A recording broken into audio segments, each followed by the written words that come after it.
औज़ु बिल्लाहि मिनश शैतानिर रजीम बिस्मिल्लाहिर रहमानिर रहीम अल्हम्दुलिल्लाहिल्लज़ी ला यब्लुगु मिदहतहुल क़ाइलून वला युहसीना माअहुल आदून वला युअद्दी हक़्क़हुल मुज्तहिदून अल्लज़ी ला युदरिकुहु बुअदुल हिमम वला यनअलहु गौसुल फ़ितन अल्लज़ी लैसा लिसिफ़तिही हद्दुन महदूदुन वला नअतुम मौजूदुन वला वक़्तुम मअदूदुन वला अजलुम ममदूदुन फ़तरल ख़लाइक़ बिक़ुदरतिही व नशरर रियाह बिरहमतिही व वत्तदा बिस्सुखूर मयदान अर्ज़िही वस्सलातु वस्सलाम अला सय्यदिल अंबिया वल मुरसलीन क़ातिमन नबिय्यीन सय्यदनिल मुमज्जद बशीरनिल मुसद्दद नज़ीरनिल मुअय्यदल मुस्तफ़िल अमजदल महमूदिल अहमद अबिल क़ासिम मुहम्मद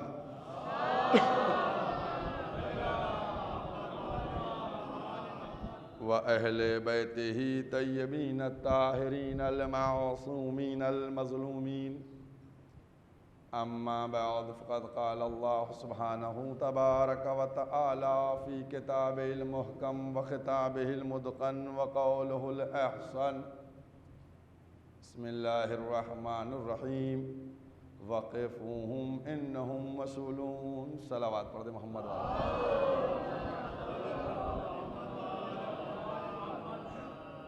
कुरान करीम के ये अल्फाज जिन्हें मुसलसल इस सिलसिले गुफ्तगू के लिए सरनामा करार दिया गया और इसी के ज़ैल में गुफ्तगू बउन्वान विलायत आगे बढ़ रही है। विलायत उलूहियत, उलूहियत के बाद नबूवत और नबूवत के बाद विलायत। उलूहियत का इकरार हुआ, नबूवत को तस्लीम किया गया, जो इख्तिलाफ बरपा हुआ वो विलायत में हुआ। परवरदिगार आलम जानता था कि विलायत में इख्तिलाफ होगा, ये नहीं कहा जा सकता कि अल्लाह को नहीं पता था ऐसा होगा। उसके बाद सिलसिला विलायत शुरू हुआ, इमामत का सिलसिला शुरू हुआ और फिर इमामत का सिलसिला चलते चलते जब 12वें इमाम तक पहुंचा तो चूंकि दीन जो है, किताब जो है, शरीयत, ये सब क़यामत तक जाने वाली है और ये इमामत का सिलसिला जब 11वें इमाम की शहादत 260 हिजरी में हुई तो अगर 12वें इमाम को ज़ाहिर रखा जाता तो 10, 20, 50 साल बाद उनकी भी शहादत वाक़ई हो जाती, तो फिर क्या होता। चूंकि क़यामत की तारीख तय नहीं, पता नहीं, मालूम नहीं, लिहाजा लाजिम था कि इमाम आखिर को पर्दे गैब में रख कर क़यामत से मिलाया जाए, ताकि जो कौम इस दुनिया में रहे वो ये ना कहे कि हम लावारिस हैं, बल्कि फ़क्र के साथ कहे कि हमारा वारिस पर्दे गैब में मौजूद है।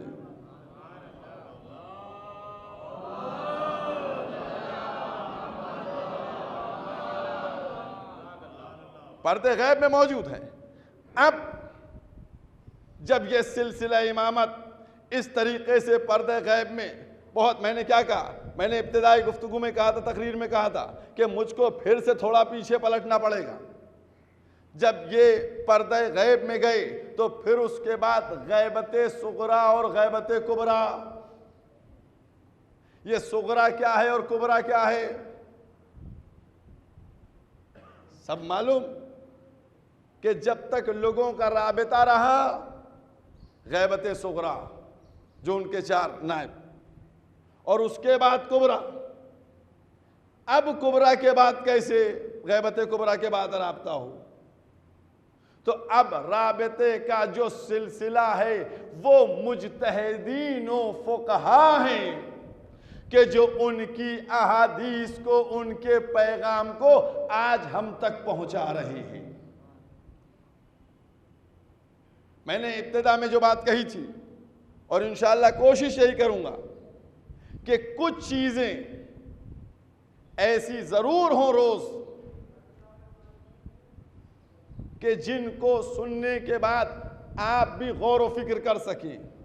और मैंने ये भी बात तय की है कि इंशाअल्लाह अपने कम इल्मी के बावजूद हर रोज, ये 9 मजलिसें हैं, 2 हो गई, अभी 7 तीसरी चल रही है और भी 6, मैं इसमें भी कोशिश करूंगा कि हर रोज 2-3 आयतें आपके सामने पेश की जाएं कि कम से कम इस अशरे मजालिस में 10-20 आयतों से आपको वाकिफ और आशना कराया जाए।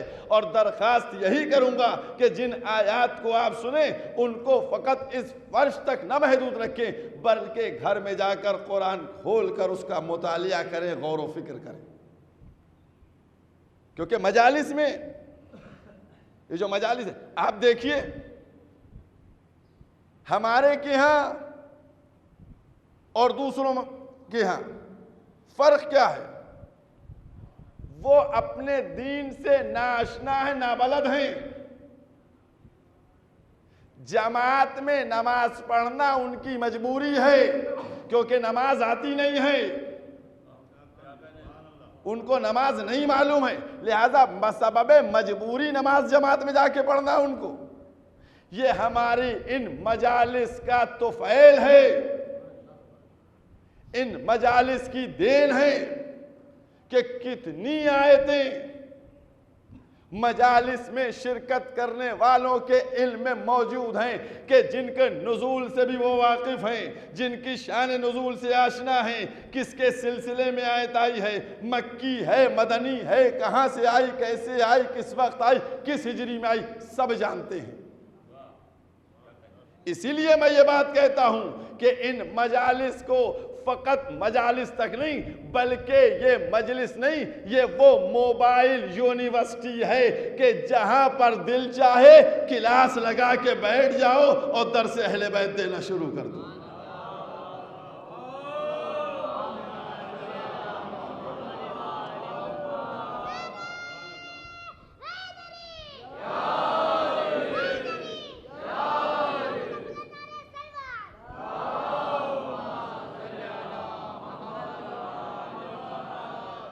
तो ये सिलसिला कहां से चला?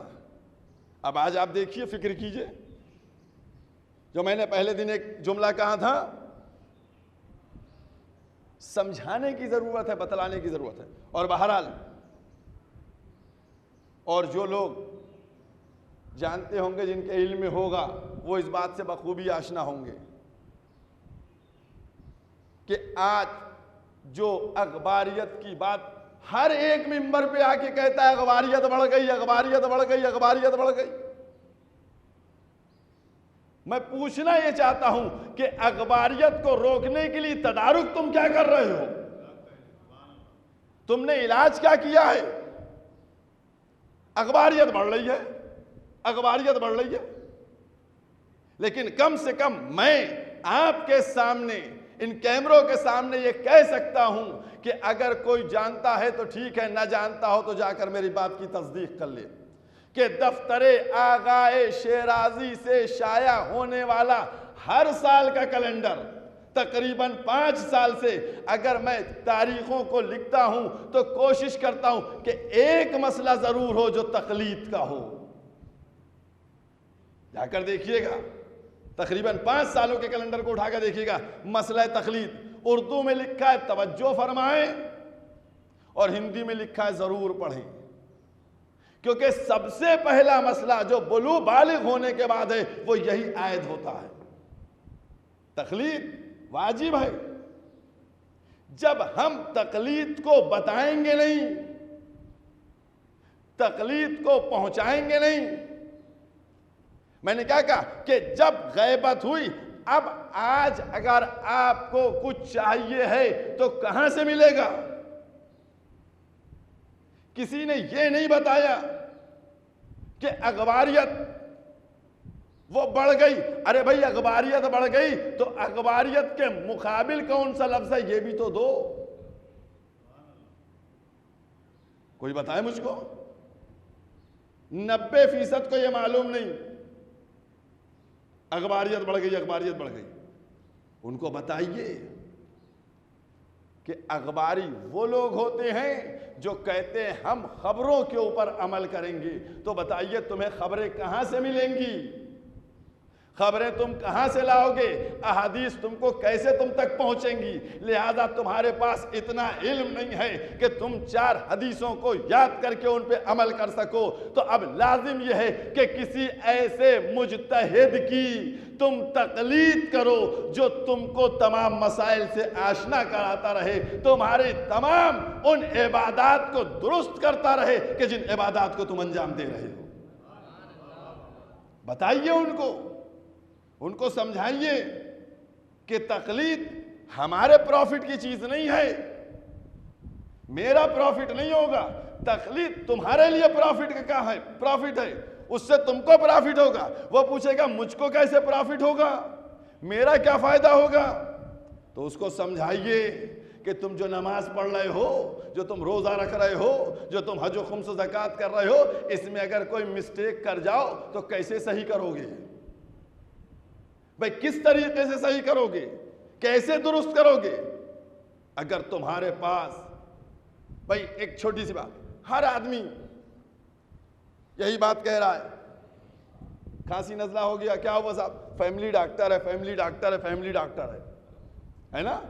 ये फैमिली डॉक्टर क्या है, तुम्हारे रिश्तेदार है कोई, तुम्हारे रिश्तेदार डॉक्टर है कोई। कहा नहीं रिश्तेदार नहीं डॉक्टर। आप ये भी नहीं समझे। मैंने कहा नहीं मेरी समझ में नहीं आया, बताइए क्या है फैमिली डॉक्टर का मतलब। कह लेंगे फैमिली डॉक्टर का मतलब यह है कि जब किसी को नज़ला बुखार खांसी हुई उस डॉक्टर के पास चले गए, जाके दवा ले आए। मैंने कहा हाँ बात बिल्कुल सही है। जब तुमको बुखार आया, खांसी हुई, नज़ला हुई, पेट खराब हुआ, तुम फौरन डॉक्टर के पास गए, उससे दवा लेकर चले आ गए। मैंने कहा तुमने अपने जिस्म की सेहत के लिए तो जल्दी से डॉक्टर बना लिया कि ये मेरा फैमिली डॉक्टर है, हम अपने जिस्म को दुरुस्त कर लें। लेकिन कभी तुमने इबादत के लिए डॉक्टर का इंतजाम किया कि अगर इबादत में कोई खलल हो जाए, अगर इबादत में कोई खराबी हो जाए तो तुम अपनी इबादत को कैसे सही करोगे। बस जिस तरीके से वो डॉक्टर तुम्हारा जिस्म को सही करता है, उसी तरीके से रूह और तुम्हारी इबादतों को सही करने के लिए एक मुकल्लद और मुज्तहिद की जरूरत है, जिसकी तुम तखलीद करते हो। सलावत पढ़ दी मोहम्मद वाले मोहम्मद।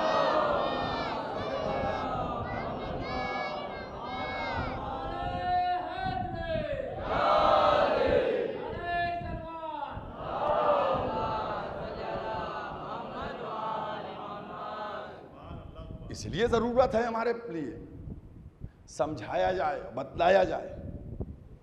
और फकत ये मैं तो कहता ये हूं कि हमको भाई अहले बैत हमारे पास हैं, अहले बैत सब यही कहते हैं अहले बैत हैं, कम से कम अहले बैत की सीरत पे भी तो अमल किया जाए, उनकी तालीम को भी तो माना जाए। किसी को बिगाड़ के नहीं मनाया जा सकता, किसी को मना के अपने पास जरूर लाया जा सकता है।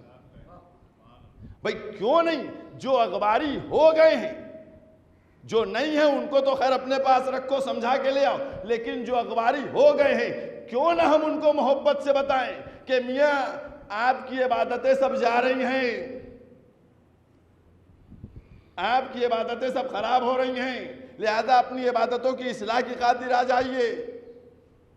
लेकिन नहीं, हमारा क्या तर्ज अमल है, हमने उन अखबारियों को और कस के कोसना शुरू किया और उसके बाद जोर से दिया। हमारे पास लाजिम यह है कि हम अपने अहले बैत को हैं उनकी सीरत पे अमल करते हुए उनको समझाएं, बतलाएं, लाएं उनको, और दूसरों को जाने से रोकें उधर। यह है मरहला। लेकिन याद रखिएगा कुरान करीम हर चीज का जवाब दे रहा है। आयात को देखिए, कुरान करीम की तरफ जाइए। हमने क्या कहा, मैं यही बार बार कहूंगा कि एक दो तीन आयतें कम से कम मजालिस के अंदर हो जाएं ताकि कुछ तो कुरान से करीब हो, कुर्बत हासिल हो मोमिनीन की। आइए कुरान करीम के पास। कुरान करीम का 31वां सूरा, सूरह लुक़मान, आयत का निशान 30। चलकर देखिए परवरदिगार क्या कह रहा है, क्या इंतजाम किए। परवरदिगार आवाज दे रहा है कि मैंने जमीन और आसमान में जो कुछ है सब लकुम, तुम्हारे लिए, सख्खर लकुम, सब कुछ मुसक्कर तुम्हारे लिए किया है। तुमको जाहिरी नेमतें भी दी हमने, तुमको बातिनी नेमतें भी दी हमने। खालिक कह रहा है, कुरान है, देखिए हवाला मैंने दिया, फिक्र कीजिएगा, गौर कीजिएगा जाकर। मैंने तुमको जाहिरी नेमतें भी दी, हमने तुमको बातिनी नेमतें भी दी। अल्लाह कह रहा है। भाई लोग तो तैयार होंगे ना, हम जज्बात में क्यों आ रहे। परवरदिगार कह रहा है कि मैंने उनको सब कुछ दिया, लेकिन उसके बाद वो हमसे लड़ते हैं। अल्लाह ने सब कुछ अता किया, लेकिन उसके बाद वो हमसे लड़ते हैं, जबकि उनके पास ना इल्म है, ना हिदायत है और ना किताब है। और किया आपने, ना इल्म उनके पास है, ना हिदायत उनके पास है, ना किताब है, लड़ रहे हैं। आप फिक्र कीजिए, कुरान से पूछिए कौन कौन सी नेमत दी परवरदिगार आलम ने। परवरदिगार आलम ने सारी नेमत दी। औलाद नेमत, बकाए नस्ल नेमत, मकान नेमत, शरीक हयात नेमत, सारी नेमतें परवरदिगार आलम ने दी। ये ज़ाहिरी नेमतें हैं।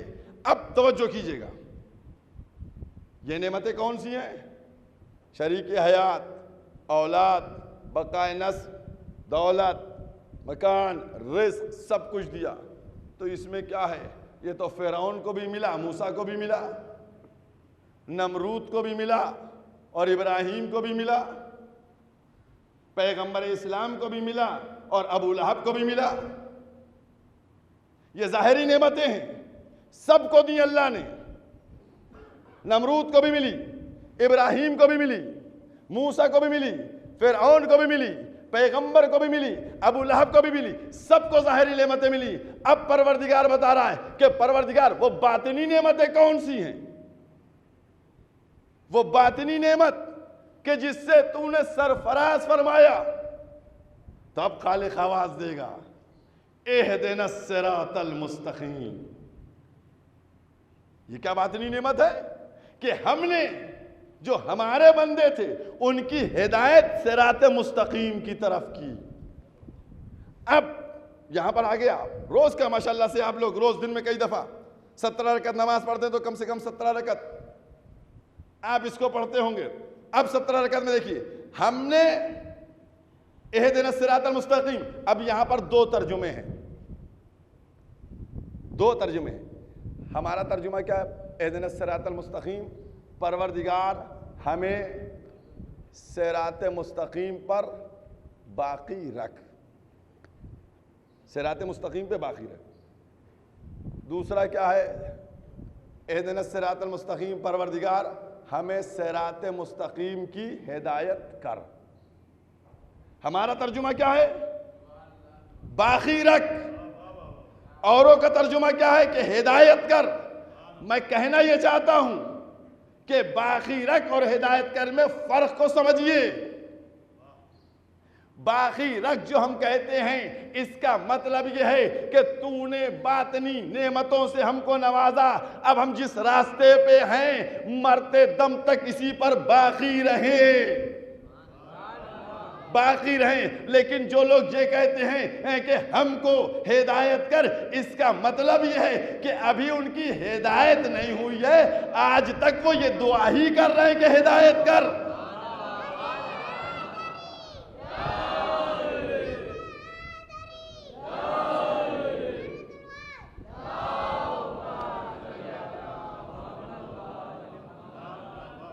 हिदायत कर, इसका मतलब अभी हिदायत नहीं हुई है। बस ये वही हिदायत इसीलिए हो रही है कि जो परवरदिगार आलम की। और ये याद रखिए कि काफिर ये मैं कह के आया हूं पहले दिन, बार बार तकरार नहीं करूंगा। जो दीन में नहीं आएगा वो काफिर होगा। दीन क्या है? दीन क्या है? दीन है कुल हो अल्लाहु अहद। बहुत आसान लफ्जों में मैं कलमा पढ़वा रहा हूं आपको। दीन क्या है? दीन है कुल हो अल्लाहु अहद, यानी ला इलाहा इल्लल्लाह। और फिर उसके बाद दूसरा कलमा क्या है? मोहम्मद रसूलुल्लाह। किस अंदाज से है? कुल इन्नमा अना बशरुम मिस्लुकुम यूहा इलैया। कहो कि हम तुम जैसे बशर हैं, लेकिन हम तुम्हारे जैसे नहीं, हम पर वही आती है। अब देखिए, दो कलमे हो गए ना, उसमें भी कहो इसमें भी कहो। तो अब लाजिम है कि तीसरे कलमे के लिए भी लफ्ज़ कुल इस्तेमाल किया जाए और उसी कुल के जरिए से पहचानवाया जाए। तो अब कुदरत ने आवाज दी, कुल ला अस्अलुकुम अलैहि अजरन इल्ला मवद्दता फिल कुर्बा। सलवात पढ़ दे मोहम्मद वाले।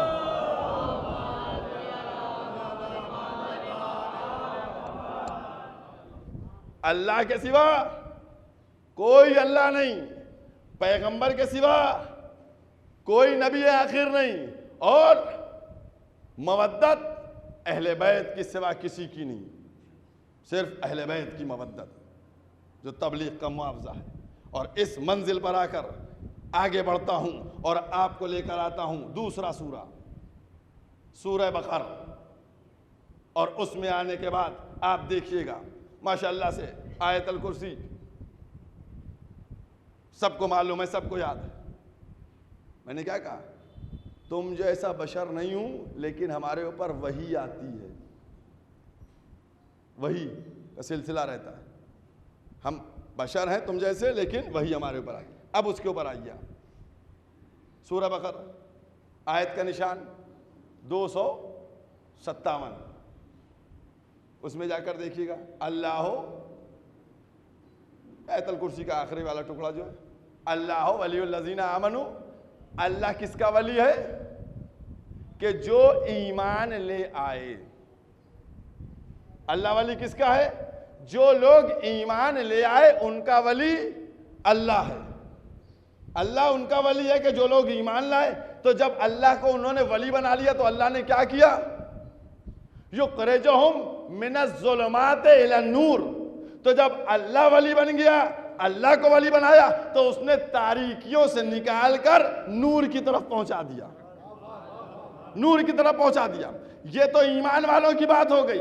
तो इसका ईमान वाले, अब लाजिम था कि उन काफिरों का भी तो तस्करा किया जाए। और जो लोग काफिर हो गए उनका वली कौन है? उनका सरपरस्त कौन है? औलियाहुमुत तागूत। उनका वली और सरपरस्त जो है वो शैतान है। अब जब शैतान को वली बनाया तो शैतान क्या काम करेगा तुम्हारे साथ? अल्लाह ने नूर में लाकर पहुंचाया, ज़ुल्मात से निकालकर। शैतान ने नूर से निकालकर ज़ुल्मात में पहुंचा दिया। अल्लाह और शैतान, अब गौर कीजिएगा कि नूर, अल्लाह क्या कहता है? नूर में ले आता है ज़ुल्मात से निकालकर। शैतान क्या करता है? शैतान क्या करता है? शैतान नूर से निकालकर ज़ुल्मात की तरफ ले जाता है, अंधेरे की तरफ ले जाता है। बात समझ में आ गई? कुरान है, देखिए एक एक लफ्ज़ कुरान का है। सूरह बकरा आयतल कुर्सी का आखिरी वाला हिस्सा है। अब आप देखिएगा, अब आइए देखिए कि शैतान जो है कैसे ले जाता है, कैसे बहकाकर अपनी तरफ ले जाता है और नूर से निकालकर तारीकियों में घुसेड़ देता है। अब इस मंजिल को आकर देखिएगा। जब जनाब इब्राहीम इनके लिए हुआ, आग तो उसने रोशन कर ली, नमरूद ने आग रोशन कर ली। अब जब आग कैसी थी वो तो सबको मालूम है। आग ऐसी जबरदस्त थी कि परिंदे गिर रहे थे, ऊपर से उड़ के जो गुजर रहे थे। तो अब उसमें कौन जनाब इब्राहीम का हाथ पकड़ के ले जाए और आग में डाले? जो जाएगा वो खुद ही जल जाएगा। तो अब क्या इलाज किया जाए? नमरूद ने कॉल करके मीटिंग बुलाई, मीटिंग बैठ गई। जब मीटिंग बैठ गई, कहा कैसे इनको डाला जाए, कैसे इनको आग की तरफ भेजा जाए। तो सब ने अपने अपने मशवरे दिए। उसी में एक मशवरा ये आया जो आपके सामने मिंजनीक वाला, कि उसमें रख के घुमाया जाए और उसके ज़रिए से इनको आग में उछाल दिया जाए। ये भी एक मशवरा आया। ये मशवरा आया, इसी पर मोहर लग गई। वेरी गुड, बहुत उम्दा मसला है ये, तो ऐसे ही इनको किया जाए। महफिल बर्खास्त हुई। जैसी बर्खास्त हुई तो एक दफ़ा नमरूद ने फिक्र की कि ये जो आदमी मशवरा देकर गया है ये था कौन, इससे पहले तो हमारे क्या कभी दिखाई नहीं दिया। और तवज्जो कीजिएगा, मैं कुरान की बात कर रहा हूँ, कुरान से लेके आ रहा हूँ। अल्लाह वली होता है मोमिनों का, उनको ज़ुल्मात से लेकर नूर की तरफ जाता है। और शैतान क्या काम करता है, शैतान नूर से निकाल के तारीकी की तरफ ले जाता है। अब उसने, शैतान ने क्या किया, अब वो कहा बुलाओ जल्दी से उसको। वो किधर चला गया, बुलाया गया, कहा मियाँ अपनी तारीफ तो देते जाइए, इतना अच्छा मशवरा आप दे के जा रहे। जब उससे तारीफ पूछी गई तो उसने कहा नाचीज को इबलीस कहते हैं। कहा अच्छा, आप जुमला सुनिएगा क्या कहता है। कहने लगा कि जब भी मासूम के खिलाफ साजिश होती है तो मैं शरीक रहता हूं। है ना, कितने अक्लमंद हैं आप, कितना आसानी से सुन लिया जुमला है। जब भी मासूम के खिलाफ साजिश होगी तो मेरी सरपरस्ती उसमें यकीनी है, कंपलसरी है। कुछ बात आपके समझ में आई, क्या कह रहा है, पता ये चलता है कि जब भी कभी भी कोई भी साजिश करे, जब भी कभी भी कोई भी साजिश करे तो उसको कोई और नाम न दीजिएगा, कभी ये न कहिएगा। अगर नाम लीजिएगा भी तो ज़ेरे सरपरस्ती इब्लीस जरूर लिख दीजिएगा। अब दुनिया समझ ले कि चाहे वो सकीफा हो, चाहे शूरा हो, चाहे इजमा हो, यह सब जगह इब्लीस की सरपरस्ती है, चूंकि मासूम के खिलाफ साजिश की जा रही है। सलावत पढ़ दे मोहम्मद व आले मोहम्मद।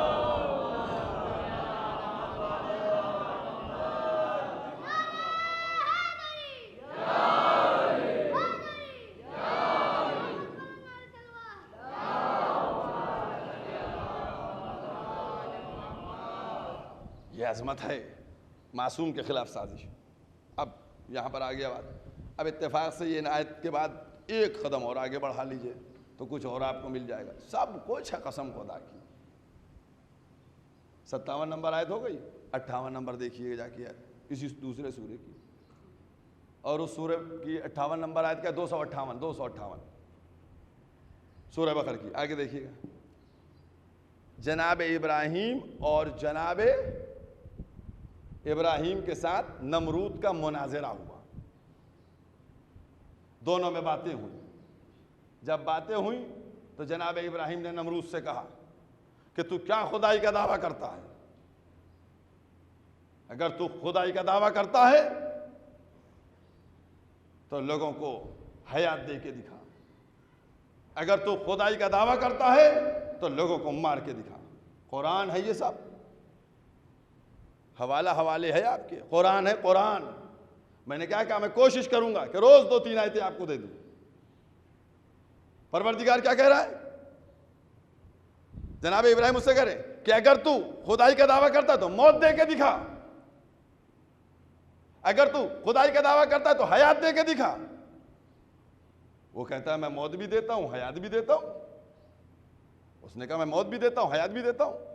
तो फिर उसके बाद जनाब इब्राहिम ने कहा कि अगर तू खुदाई का दावा करता है तो मेरा खुदा मशरिक से सूरज को निकालता है, तू मगरिब से निकाल के दिखा।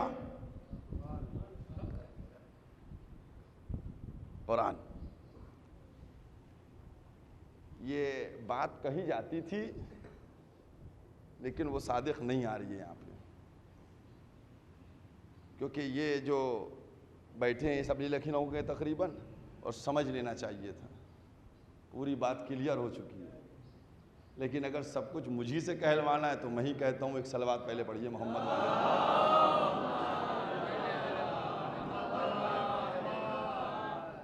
कुछ बात समझ में आई? कुरान की बात कर रहा हूं। इब्राहिम नमरूद से कहते हैं, अगर तू खुदा है तो मौत दे के दिखा, अगर तू खुदा है तो हयात दे के दिखा, अगर तू खुदा है तो मगरिब से सूरज निकाल के दिखा।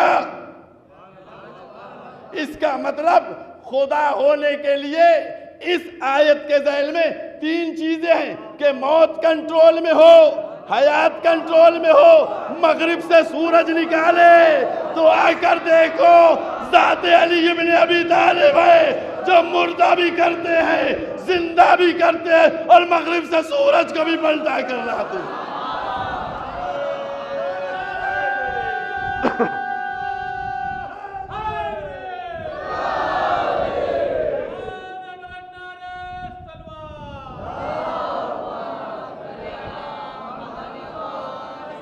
हमने नहीं कहा, ये अजमत है। मैं क्या बात कह रहा हूं, मैं इसीलिए तो विलायत को समझाना चाह रहा हूं। अरे तुम जो हो, तुम अल्लाह को नहीं समझ पाओगे, तुम रसूल को नहीं, तुम अली को समझ लो तो सब समझ में आ जाएंगे। परवरदिगार आलम ने इसीलिए अपने सिफात दे के अली इब्न अबी तालिब को भेजा था कि तू पहले बंदे को समझ, तब मुझको समझना।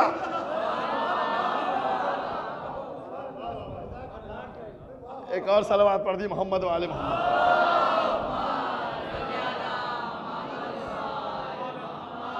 ये अजमत है, बंदे को कंट्रोल दिया गया है, ये है मनसबे विलायत।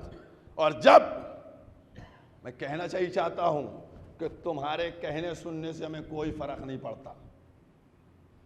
तारीख से पूछो, तारीख से, तारीख बताती है कि एक दफा मौलाए कायनात कूफे के बाहर निकले, उनके साथ एक चाहने वाला साथ में था, उसी से रिवायत है। और उसने कहा कि जब हम कूफे से बाहर निकले तो नकीला के मकाम के ऊपर हमको 50 यहूदी मिले, आके 50 यहूदी मिले। उन्होंने कहा क्या आप अली इब्न अबी तालिब हैं? कहा हाँ। कहा क्या आप ही रसूल के वारिस हैं? कहा हाँ। कहा अगर आप रसूल के वारिस हैं तो हमारी किताब में लिखा हुआ है, एक पत्थर है जिस पत्थर पे 5 उलुल अज़्म नबियों के नाम हैं, और वो पत्थर कहीं पर छुपा हुआ है, और वो आप मुझको ढूंढ के दिखा दीजिए। मौला ने कहा कि सिर्फ यही लिखा है? कहा किसका किसका नाम लिखा है? कहने लगे आदम का नाम है, नूह का नाम है, इब्राहीम का नाम है, मूसा का नाम है, ईसा का नाम है, और पैगंबर इस्लाम हज़रत मोहम्मद मुस्तफ़ा सल्लल्लाहु अलैहि वसल्लम। कसम खुदा की, अजमत को समझे अमीरुल मोमिनीन की। क्या बस यही 6 नाम लिखे हुए हैं? क्या यही 6 नाम लिखे हुए हैं और कुछ नहीं लिखा है? तो वो एक दफ़ा मुतवज्जे हुए, कहा और भी कुछ लिखा है।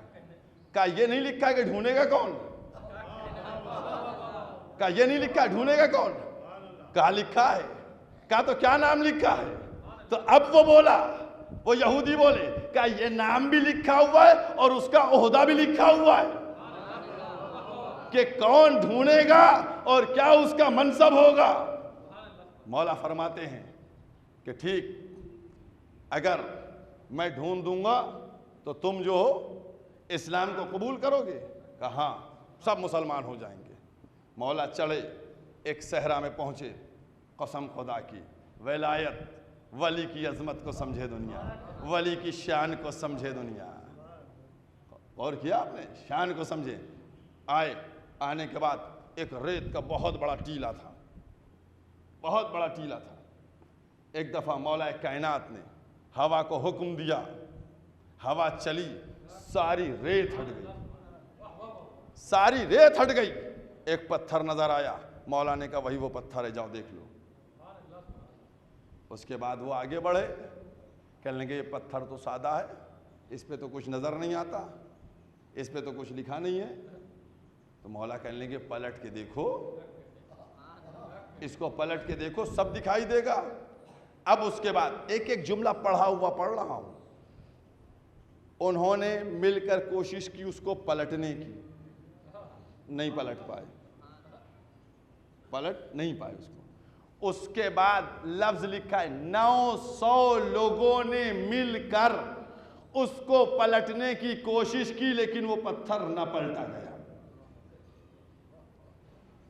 900 लोगों ने, है ना। जो बात मैं कह रहा हूं ना, ये वाकया नहीं सुना रहा हूं, ये सारी अपनी उस विलायत के मनसब को और जो अभी कुरान के हवाले से बात कह के आ रहा हूं, उन तमाम चीज़ों के लिए सबूत भी पेश कर रहा हूं। भाई 900 लोगों ने नहीं पलट पाए। उसके बाद जब वो हो गए, कहा मौला आप ही इसको जल्दी से पलट दीजिए। अब जुमला लिखा हुआ है कि कायनात का अमीर आगे बढ़े और 2 उंगलियों से उस पत्थर को पलट दिया। 2 उंगलियों से उस पत्थर को पलट दिया। अब जो पलटा, साफ किया, बिल्कुल सब कुछ लिखा था। जनाब आदम, जनाब नूह, जनाब इब्राहिम, जनाब मूसा, जनाब ईसा पैगंबर इस्लाम और मौला कायनात, सब कुछ वैसे ही लिखा हुआ था। वाकया पूरा सुन लिया।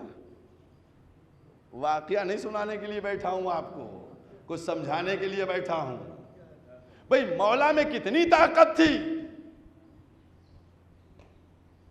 भाई अगर आप मौला को बशर मानिएगा, एक इंसान, तो भाई 1 के बराबर नहीं, 2 के बराबर नहीं, 10 के बराबर ताकत होगी, 20 के बराबर ताकत होगी, 50 के बराबर ताकत होगी। जो काम 900 नहीं कर पाए वो तन्हा मौला ने किया। अब तो ईमान ला के रखो कि ये वली खुदा है, हर काम को खुदाई कुव्वत से अंजाम देते हैं।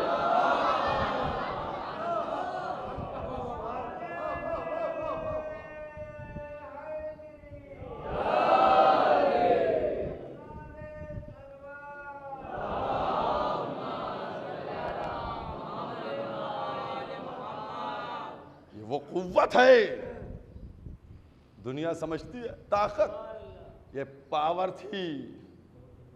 जाकर देखिएगा सूरह क़सस में 6ठी आयत का पहला लफ्ज लीजिएगा, नुमक्किनन लहुम।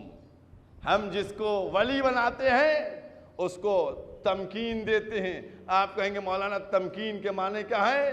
तमकीन का मतलब है कंप्लीट अथॉरिटी देकर भेजते हैं, फुल पावर के साथ भेजते हैं। यह है अजमत। और फिर उसके बाद सब मुसलमान हो गए। ये है मर्तबा। अजीजों, दीन में किस तरह लोग आ रहे हैं, इसको दुनिया समझे, इस पैगाम को जाने। ये विलायत का मनसब था। विलायत वो निगाह से देख रही थी कि ये जो आने वाला हुर का लश्कर आया है ये क्या भी करेगा, और सहाबियत उधर देख रही थी कि मौला 1000 का यहीं खत्म कर दें। ये विलायत की अजमत थी। अजीजों, क्या कमाल की मंजिल है।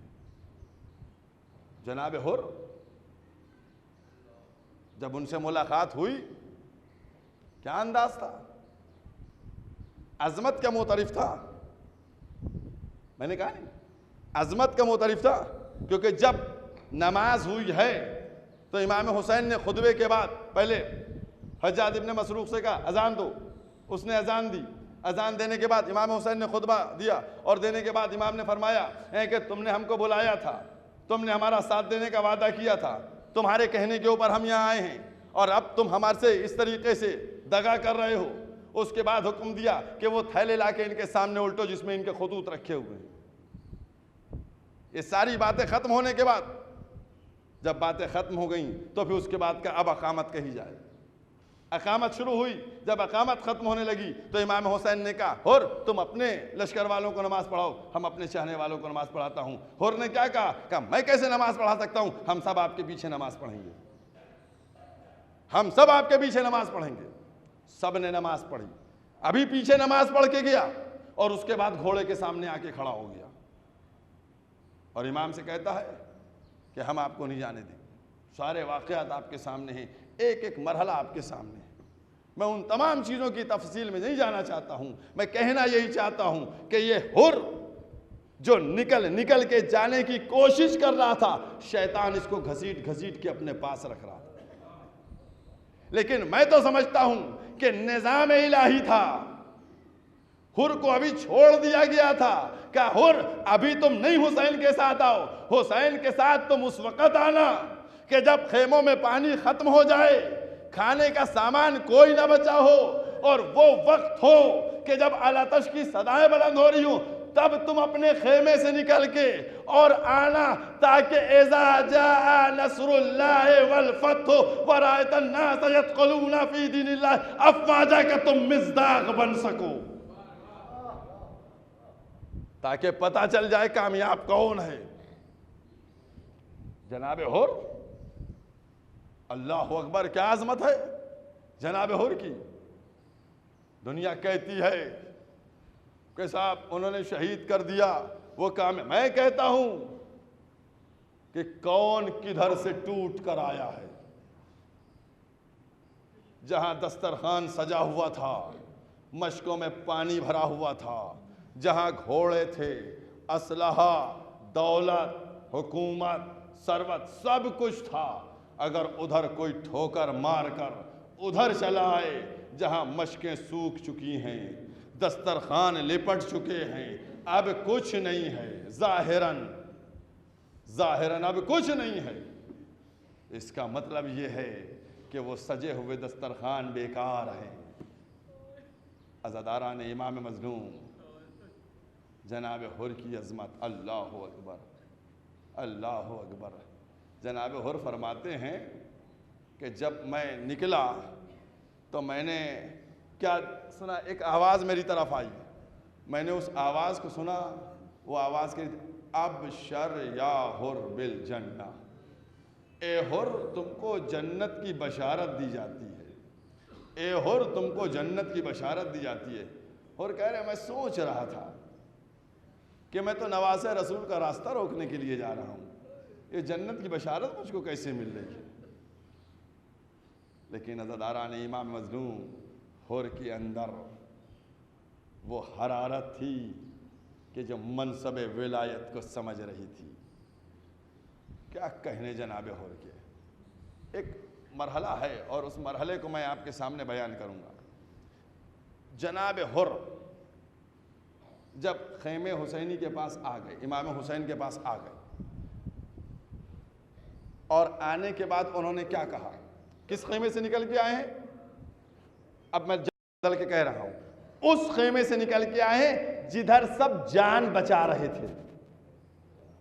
मेरे जुमले पर गौर कीजिएगा, जहां सबको जान की पड़ी थी वहां हुर थे, वहां हुर थे। जब वहां से निकल के इधर आए, और इधर की क्या कैफियत थी, शब आशूर सब ने देखा, सब ने सुना। यहां की क्या कैफियत थी, यहां हर एक जान देने पर आमादा था। मुद्दत की जरूरत नहीं है कि इसके कल्ब में विलायत की मुद्दत कितनी है, ये किस मुद्दत से वली को तस्लीम किए हुए है। हुर रात में उस खेमे में थे, सुबह होने तक उस खेमे में रहे जहां जान की सबको परवाह थी। सुबह उस खेमे में आए कि जिस खेमे में जान की किसी को परवाह नहीं, बस सिर्फ ये उन्होंने सरहद को पार किया कि विलायत ने अपना असर दिखाया। अब जान बचाने की बात नहीं करते, जान देने की बात करते हैं। मौला मुझको मरने की इजाजत दीजिए। और अब जनाब हुर की मारिफत का मर्तबा इतना बुलंद हो गया, मारिफत का मर्तबा इतना बुलंद हो गया। मैं जुमला क्या कहने जा रहा हूं, ये मुसीबत है। मारिफत का मर्तबा इतना बुलंद हो गया कि हुर ने कहा, मौला मैं पहले नहीं जाऊंगा, पहले अपने बेटे को भेजूंगा। अज़ादारान इमाम मज़लूम का आका, इस गुलामजादे को दीजिए हुक्म। बेटे को इजाजत दिलवाई, बेटा गया, बड़ी शान की जंग की हुर के बेटे ने। और उसके बाद कुछ लम्हों के बाद पलट कर आया, कहा बाबा प्यास मारे डाल रही है, बाबा थोड़ा पानी मिल जाए तो यजीदियों को ख़त्म कर दे। हुर ने कहा तुमने आखिरी दफा कब पानी पिया था? कहा तुम रात तक सैराब हुए हो। कहा तुम रात तक सैराब हुए हो और हुसैन के छोटे छोटे बच्चे 3 दिन से प्यास में तड़प रहे थे। कहा मेरे लाल जाओ अपनी जान को कुर्बान करो, अब कौसर पे रसूल से सैराब होना।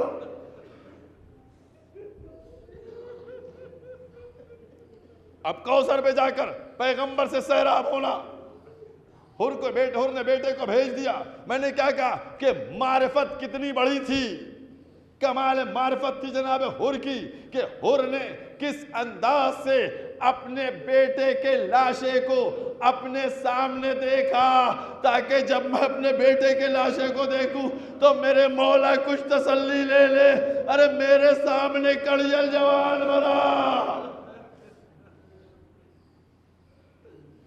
मजलूम करबला के उस गम में शरीक, ए मौला।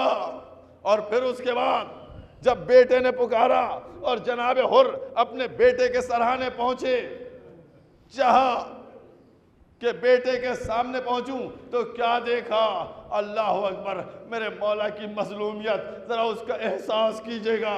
अब जो पहुंचे क्या देखा हुर ने कि हुर के बेटे का सर हुसैन के ज़ालू में था। गरीब ज़हरा, अरे इस गुर्बत के आलम में और कुछ नहीं कर सकते थे, हर चाहने वाले के सर को अपना जानू दे देते थे।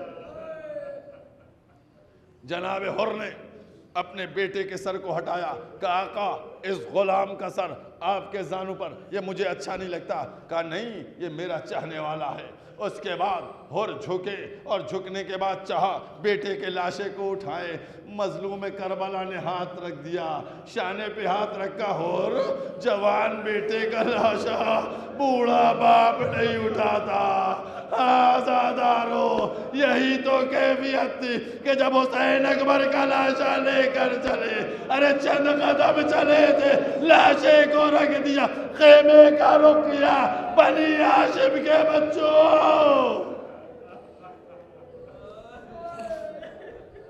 जज़ाकुमुल्लाह खैरल जज़ा। बस मजलिस मुकम्मल हो रही है। जनाब हुर किस अंदाज से, किस तरीके से शरीक हुए, बेटे के लाशे को देखा और उसके बाद अब आका की खिदमत में, मौला इजाज़त दीजिए। हुर को इजाज़त मिली, जंग करना शुरू की। अरबाब मकातिल ने लिखा कि मैंने जुमला पढ़ा है कि जनाब हुर के जिस्म से खून की धारें निकल रही थी और इस शिद्दत से जनाब हुर जंग कर रहे थे। वो सारे खुतबात को छोड़ता हुआ कि जनाब हुर ने कहा कि तुम लोगों को शर्म नहीं आती है, क्या मुंह दिखाओगे क़यामत के दिन रसूल को। जनाब हुर जंग कर रहे हैं सिर्फ इसलिए कि मैं इसका खतवार हूं, मैं हुसैन को घेर के लाया। अज़ादारा नहीं बदलू। जनाब हुर इस मरहले को अपने जिस्म में लिए हुए, अपने दिल में लिए हुए इमाम हुसैन तक भी पहुंचे, आका से माफ़ी भी, और इसी जज्बे को कि मैंने आका को घेरा। और उसके बाद जंग शुरू की। क्या अजीम जंग थी, बहुत अजीम जंग लड़ी। उसके बाद वो वक्त भी आया कि जब जनाब हुर ज़ीन से ज़मीन की तरफ आए। इंतज़ाम देखिएगा, इंतज़ाम। और वो इंतज़ाम क्या था कि जब ज़ीन से ज़मीन की तरफ आए, इमाम हुसैन ने सर को जानू पर रखा। हुर, तुम्हारी खिदमत को, तुम्हारी क़ुरबानी को, तुम्हारी शहादत को कबूल किया गया।